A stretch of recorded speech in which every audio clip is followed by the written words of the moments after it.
£27,300,000. That's 1 year, one player, Erling Haaland. Keep your eye on that number, because over the course of this video, people you've never heard of are going to start taking pieces out of it, and he won't have spent a penny. Haaland is reportedly on £525,000 a week, highest paid man in the league, 27.3 million a year. That's the number in every headline. It is not the number that reaches him. So let's take his year apart, piece by piece, and I'll show you what's actually left at the end. Biggest bite first. In Britain, past a certain point, the taxman takes 45 pence of every extra pound. 45! And most people get a chunk of income completely tax-free. It's called the personal allowance. Haaland doesn't get one. Earn over 125,000 and it disappears entirely. He is taxed from the very first pound of the year. Run all 27 million through the bands and the income tax bill lands at about 12.3 million. Then national insurance takes another $500,000 on top.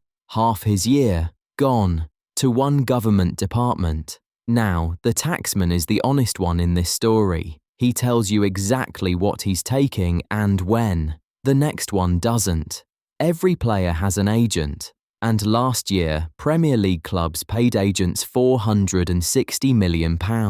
That's not a transfer figure. That's just the middlemen. In 12 months, Chelsea alone paid 65 million of it. Now watch that number on screen. It doesn't move. And that is exactly the problem. Because the agent isn't paid by the player, he's paid by the club, which sounds like the player got away with it. He didn't. The club has a number in its head for what a player costs. The agent's fee comes out of that number first. The money never leaves his account. It just never arrives. You can't find it on any payslip. It's the cleanest cut in football, and it gets stranger, because part of a footballer's pay isn't pay at all. Picture two envelopes on a table, both from the club. The first is the wage, straightforward, taxed at 45%. The second goes somewhere else entirely. It goes to a company the player owns, and what that company sells is his face, his name, his signature, his image on a shirt. The club pays the company for permission to use him, and a company doesn't pay income tax. It pays corporation tax, which is a good deal lower than 45. Same man, same club, same season. Two envelopes taxed two completely different ways. They're called image rights deals. They're legal, they're common across the league, and HMRC has spent years poking at them, checking whether these faces are really worth what clubs say they are. I'm not going to tell you which players use them because those arrangements are private, and I'd be guessing, but it means one thing for our running total. Where these deals exist, that 12.3 million tax bill is too high. The number goes up. First time all video. And there's one more thing the headline wage doesn't tell you. Bukayo Saka is reportedly on 195,000 a week.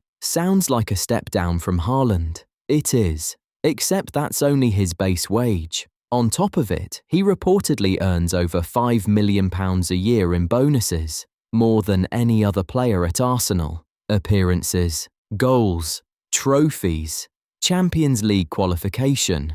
So the number on the back page isn't his salary, it's his floor. Which raises the obvious question, are they overpaid? Loads of people think so. A nurse earns 30 grand, Haaland earns 27 million and he kicks a ball. I think the honest answer is more interesting than that. He generates the money. The shirts, the broadcast deal, the ticket, the 11 o'clock highlights. People pay specifically to watch him. If City didn't hand him that 27 million, it wouldn't go to a nurse. It would go to the owner. Disagree with me. Genuinely, the comments are right there. But before you do, there's one number we haven't touched. So there's your answer. Haaland earns 27.3 million. He keeps somewhere around 14.5. Just over half. That's the video. Except we've been asking the wrong question the entire time. Because we've been talking about Haaland, go to the other end of the same league. Burnley's highest paid player is reportedly on 75,000 a week. That's their top earner, their best paid man. Haaland earns 7 times that. Now go further. Burnley's entire wage bill, every player, every contract, the whole squad, reported at around £69 million.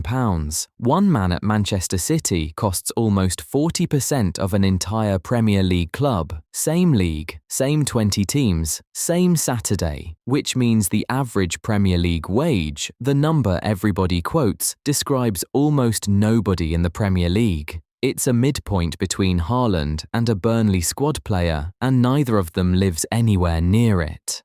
So what does a Premier League footballer actually keep? If he's Haaland, just over half of a fortune for however many years his body allows. If he's the other 400 and something of them, a fraction of that, and probably not for long. The wage in the headline isn't the middle of football, it's the ceiling, and almost nobody is standing on it.